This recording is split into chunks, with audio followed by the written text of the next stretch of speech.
Good morning. Welcome to Stock Market Today for Friday, February 26th, 2021. This is your host, Dan Russo, the Chief Market Strategist at Chaikin Analytics. Find me on Twitter. I'm at Dan Russo _ CMT. Stock Market Today brought to you today and every day by Chaikin Analytics. Head over to chaikinanalytics.com /today. Sign up for a free email where I get a lot of the content for this show. We also give you daily stock ideas to consider. It hits your inbox every trading day before the market opens. So the sell-off resumed yesterday with growth and momentum factors under the most pressure. Tech, discretionary, and communication services underperformed. Utilities, healthcare, and staples outperformed, but all sectors were lower on the day. Treasuries rose sharply, the yields, that is. Prices obviously lower as they move inversely. The dollar was stronger against the yen, but flat on the euro cross. Gold finished down 1.3%. WTI crude finished up 50 basis points. And the big story this week is that sell-off in treasuries / spike in yields. And as we get to the desk this morning, futures are down for the S&P about 20 basis points after Asian markets came under some heavy pressure overnight. Japan down nearly 4%. Hong Kong was off about 3.5%, and China was down 2%. European markets are mostly weaker as well. Treasuries are stronger after yesterday's sell-off, with the 10-year back below 1.5%. The dollar is stronger on the major crosses. Gold is off 1%.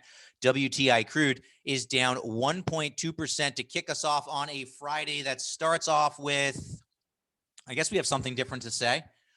For the SPY, we don't really. We're testing the top end of support at the 370 to 380 range, 340 the key level below that. In between, chop, but thus far holding. That's important.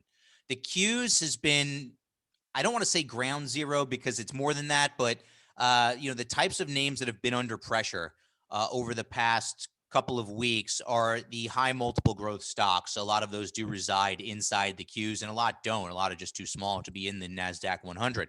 But the lower end of the range has been tested now. 315 to 320 near-term support. We are still above 300. So we're in that kind of key area between 300 and 320 that is going to be important for keeping the structure of the uptrend off of the March lows intact for the Qs. We're going to watch that closely. Now, what I will note is that treasuries have reached a key support level. Look at IEF. Take your chart out 5 years. And what you'll see is that it tested a level that we saw in March, which lines up with the peaks from 2019 and 2016. So if treasuries are going to bounce, they are likely to do so from here. And if they do, I think that would alleviate some of the pressure on the growth theme. Small caps holding up the best thus far. IWM still above support in the 200 to 210 zone, then 160, 170 below that. So for SPY, the structure remains the place. The trend is still up until proven otherwise, but in some instances, they are doing their best to prove otherwise. But thus far, risk management, if you have a process in place, it might be triggering some of your levels. That's forcing you to raise cash, which then puts you in a position, should things stabilize, to begin to redeploy that cash. Now, let's talk about our market in a minute. Let's hit our key points in our note today. The sell-off resumes, centered on the high multiple growth stocks. That's what we've been talking about. Everybody's been talking about for the past few days. The growth versus value ratio has broken near-term support, so we'll look at that chart. High beta versus low volatility is extended to the upside, and we'll talk about why I think this is important, because it is a proxy for the cyclical recovery trade, as is the copper gold ratio, which is overbought and now at resistance. Futures point, as I said, to a lower open here today. Now, taking a look at the major indices from a power bar perspective, as well as yesterday's performance, and we can't sugarcoat this. Yesterday was ugly. The Dow was the best of the bunch, down 1.74%, 8 to 5 bulls to bears there. S&P down 2.4%, 135 to 54 bulls to bears. Nas underperformer, 19 to 21. So the ratio flipped here yesterday on that weakness. Small caps down the most, 755 to 194. So some profit taking, obviously, in the small caps. Bonds, again, down hard, down 1.63%. Spike in yields. At one point yesterday, the 10-year was over 1.6%. Now, we are backing off a little bit this morning. As I said, according to the Chaikin Power Bar, small cap stocks and large cap stocks are bullish. Taking a look at our stock of the day now. If rates are going to stabilize and the Qs are going to find support, Texan is at an interesting level or getting close to an interesting level. That's Texas Instruments with a bullish rating, strong trend, strong industry group, trading down to the rising long-term trend line, which since being broken back in June has been support and, at or near oversold levels on this trend line have set up interesting opportunities. What's good about this is you kind of have your key levels that you can manage risk against. But if we are going to get some stabilization in rates and we're going to get some stabilization in the Qs, I think that the stock like Texan starts to look somewhat interesting within the context of this uptrend, especially if it pushes lower or the ratio, the overbought oversold indicator pushes lower. Let's take a look at our sector tracker now. Looking at the movement in the major sectors over the last 5 days of trading, it still continues to point to the cyclical recovery trade. Look at the energy, financials, industrials, materials. REITs jump in now, and something I probably should spend some time digging in on because we're seeing some pop in REITs here of late. Maybe it's a function of investors searching for yield. I don't know. We'll search it out. In the middle of the road, healthcare, staples, comms, and then laggards, tech, in utilities and discretionary. And again, I think it's largely a function of mega cap tech, right? Mega cap tech is, or mega cap names. Mega cap tech, obviously Apple's been under pressure. Take a look at that. Take a look at names like Adobe and some of the other big software names. In discretionary, right? We're talking about cap weighted sectors. Well, the two biggest weights in discretionary currently are Amazon, which has been an underperformer and under pressure, as well as Tesla. Same story there. So something to keep in mind. Taking a look now at our industry in focus, transportation services. And this is fascinating to me, right? And it really paints the picture of what's happening in the marketplace because over the past 6 months, it's outperformed by 24%. Power bar ratio, which measures future potential, is strong, 13-5 bulls to bears. Middle of the road, number 11 of 21 subsectors, moving up 3 slots over the past week of trading. But some of the indicative names there, ArcBest, ARCB, Ryder, letter R, and Hub Group, HUBG, all three with very bullish ratings, all three holdings of the Transport Fund, XTN, which does have a neutral rating, but is a solid outperformer. So let's think about what that means from a market perspective. If we thought there was really something nefarious going on in the markets, something to be really overly concerned about, I think you'd see transports under pressure. And I don't think you are. I think what's happening in the market is kind of investors waking up to what we've been talking about for months, which has been taking a more balanced approach to equity allocation. Right, the set it and forget it, own growth and nothing but growth trade is coming off, and it's been coming off since September. The spike in rates has accelerated the move here.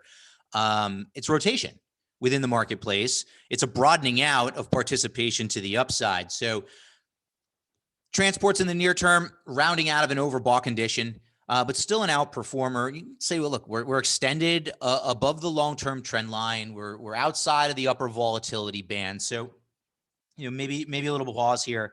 And I think that one of the things that we can say is the cyclical recovery trade is extended to the upside. So think about what's playing out here. Treasuries have spiked lower, yields have spiked higher, yields into resistance, treasuries into support. The growth theme, right, has been under pressure. If we do see some stabilization in treasuries, I think maybe we could see some profit taking in the cyclical recovery trade in the near term. It's not to say the trend is over. It's to say maybe it's a little ahead of itself in the near term, and people might want to take some money off the table within those themes. It's something that I am writing about today in my note and thinking about a lot. Let's take a look at what's moving now. Yesterday's gainers and losers are movers and shakers. FTI up 12% following their earnings announcement. PWR, Quanta, up 4.3% on their print. Twitter, Analyst Day, where they put out some new goals. Market liked what they heard there, up 3.7%. SBAC up 2.4% following C-band auction results that took a lot of the tower companies higher yesterday. CME caught an upgrade at Wells Fargo, which was enough to pop that stock 2% in a down tape. I mean, you think about 2% in a tape where, the S&P was down as hard as it was. That's some pretty significant outperformance on an upgrade. Taking a look at the loser side of the board, mostly earnings related. NetApp or NTAP, whatever you want to call it, down 14.5% following their print. Ansys certainly falls into that grow, mo group, and their earnings print took 12% out of the stock yesterday. BBY down 9.25% on their earnings. Lam, no news there, but down 8.25%. And NVIDIA down 8.2%. And that is largely a function of their earnings announcement. And a lot of people were baffled by this reaction to the stock. Now, number one, the numbers were phenomenal. But some people are pointing to a potential deceleration in their data center biz and didn't like that aspect of the report. So took 8% out of the stock yesterday. Let's dive into the charts. Obviously, the one that's on everybody's mind from a factor standpoint, the growth versus value trade. Now, I've shown this chart in my notes. I've shown it here numerous times, and it's been nowhere since September. Okay, so the fact that we're breaking down now, it's okay, it's important, but the simple fact of the matter is, we've been saying for a while, a more balanced approach, a more balanced approach, a more balanced approach. I mean, this is not a new phenomena. Right? It's just a continuation, really. Interesting to me that the ratio has become oversold for the first time since 2019. And as that plays out, we're watching this consolidation between the Qs and SPY as well. So want to be really mindful of what's going on here. But again, if rates bounce, you'd expect to see this recover. And if rates don't bounce from here, then this is a broken trend and likely continues to the downside. So we're at some key levels. I think there's a lot of work to do this weekend. High beta versus low volatility. And this was a standout to me in my note today. This ratio is now sporting a 200 period Z-score of over 2.5. It's actually a 2.6, right? So if we think about that, it's 2.6 standard deviations above its 200-day average. It's up near peaks over the past 5 years that have tended to mark a reversal in this ratio. Now, this ratio is a proxy for the cyclical rotation trade. High beta is full of energy and financials and those pockets of the market that have been strong on better economic prospects. At the same time, this ratio has been strong. Right here's September. Look at the spike as that growth value trade has come off as well. So again, interesting that we're this extended with the treasuries at a key support level, with the Qs at a key support level. We're going to learn a lot over the next couple of days as it relates to trends. Risk management is going to become important if these trends continue. If treasuries don't hold and you own growth stocks, I'd expect to see your stops get hit. Up, extended, overbought. Take a look at the RSI of this ratio. Extended from the 200 days, certainly. RSI over in an overbought condition. So could we argue for a pause in the cyclical rotation trade? I think we could. I definitely think we could. Take a look at this one. Copper to gold, also part of that cyclical rotation trade on prospects for better economic growth. Massive move to the upside. Now back into this congestion zone. And I get it. It's a wide zone, yes, but these are those highs from back in 18 where global economy started to slow down. We've spiked back. All right. Logical spot to take a rest, probably. Pretty extended, yes. At the same time, you can see that it's dragged rates higher, right? All part of the same trade here. And now the 10-year is trading into former support, now potential resistance.